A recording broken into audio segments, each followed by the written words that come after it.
context places. And just so you know, the vertical axis doesn't mean anything. I just lifted this out of Erin Meyer's book, The Cultural Map, where she's got more examples. So America is not collectivist at all. America is super individualistic. This is the Hofstadter Culture Compass, also problematic, but interesting.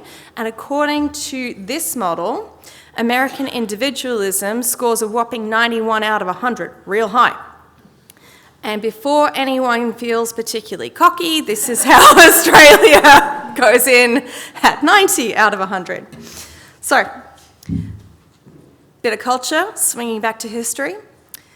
Our story actually starts in a specific place and a specific time. It starts not just in America, but in America in the 1950s and in a specific cultural context, which is rich, white, well-educated American men. Men who are really interested in creativity. Right, let's do some history. It is pretty rare that a field of human knowledge literally starts in a place at a time on a date. However, in this case, it kind of happened. The field was creativity research, and the event was J.P. Guilford's address to the American Psychological Society in 1950. Now, in his address, Guilford says, "The neglect of this subject by psychologists is appalling," and he's right. No one is researching this. Later in the speech, he says the psychologist's problem is that of creative personality. He says that a lot, kind of individualistic, yeah? But then he says another really weird thing. He says that examination of the content of intelligence tests reveals very little that is of an obviously creative nature. Well, why would they? Why is he talking about IQ tests? All right, context time. So, the IQ test was invented in France in 1905. It was only for one purpose, and that was identifying kids at risk of falling behind in school. However, by World War I, 1.7 million American soldiers are going to take it, and they're going to take it because the war machine is chewing through people so fast, they need a quick, effective way to identify people for the officer class. Now, something really strange is going to happen after this. The IQ test is going to fail in every way, but the thing that's weird is that the military is actually going to admit to it. They're going to say, yeah, this did absolutely nothing apart from tell us who was black and who was a recent immigrant and didn't speak English very well. Nothing else at all. Now, Guilford knows this at the time that he is working in the Air Force in World War II. He's got the same goal that they had when they were doing the IQ test. He wants to identify people who are fit for leadership and command and who are going to make really good pilots, but he reckons it's going to be about creativity, okay? So, if you want to know more about the wheelchair to warfare pipeline, which is very established in disability circles, or the fascinating history of the multiple choice test, ask me. So when he's working with those pilots, Guilford worked out a really famous creativity test. Who knows this? Yeah, I got some nods. All right, cool. So the test is this. You give someone a standard object and you see how many uses they can come up with for that object to make it measurable, okay? So what Guilford is looking for is what he calls intelligence of the kind that goes off in different directions. He is looking for something that he gave a name. He called it divergent thinking. Yeah, okay, so which is the opposite of what? Convergent thinking, the ability to find a single correct answer, which is what is being measured by the IQ test. So we see it. By 1956, Guilford has introduced the structure of intellect model to personality research. You can see, here it is, and you can see up the top it's got convergent and divergent thinking incorporated into the model of personality.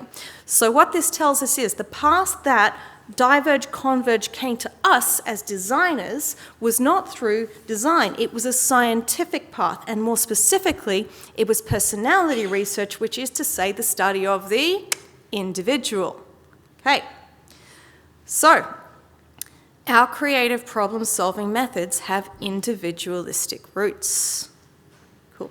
Next guy. Oh, I love this guy. God, I love this guy. This is Alex Osborne, and he's as cool as he seems. This is the guy who invented, I love all these people. This is the guy who invented brainstorming. So he's kind of like, he's an ad executive, so he's kind of like a cross between a Mad Men guy and Tim Ferriss. He's very fun.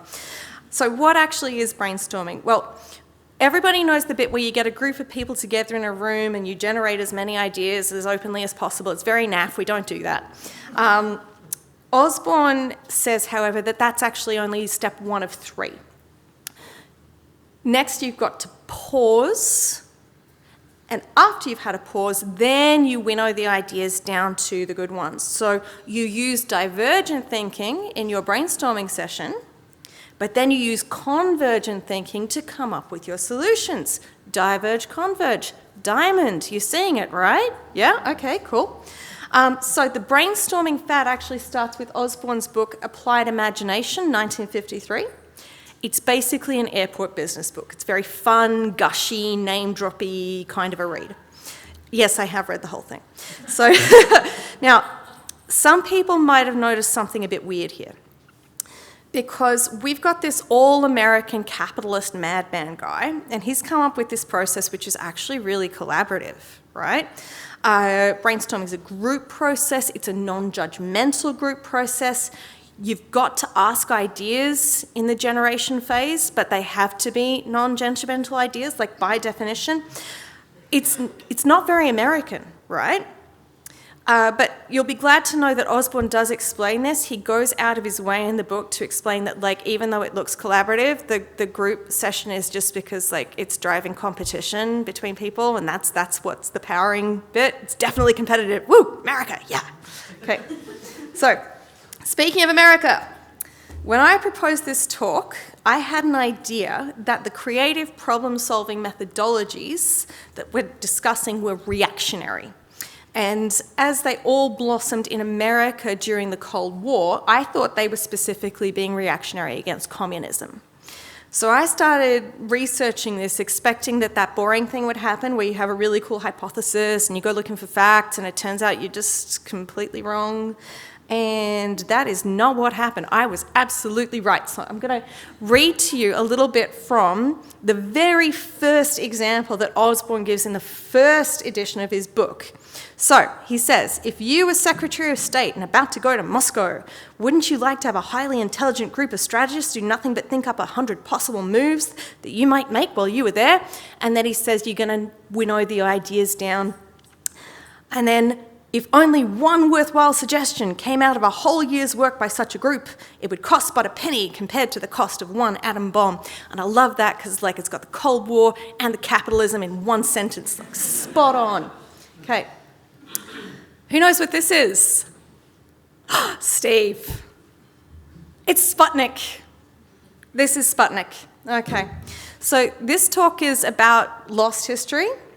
Part of history that isn't so much lost as forgotten is that for most of the space race, the USSR was winning by miles. Here's a timeline. Sputnik is 1957. Laika, first space dog, was also 1957. Belka and Strelka, the first dogs to come back to Earth, 1960. Yuri Gagarin, the toughest man who ever lived, first person in space, 61. Alexei Leonov, first spacewalk, 1965. And it's not until 1969 that the USA even gets a single run on the board. They are being smashed. Ask me, by the way, about the symbolic connection between enclosed spaceships and the enclosed economy of the kind that they were trying to run in the USSR. It's pretty cool. All right, so this is a real concern in America. I found this in an article from Guilford, 1959, on the reasons for the boom in individualistic creativity research. It says, "We are in a mortal struggle for the survival of our way of life in the world. Later, we encountered challenges on all intellectual fronts, scientific and cultural, as well as economic and personal." This is a real threat for him. Later, we've got in Osborne, Russia's ideas have been hot enough to drive our country back on the European front.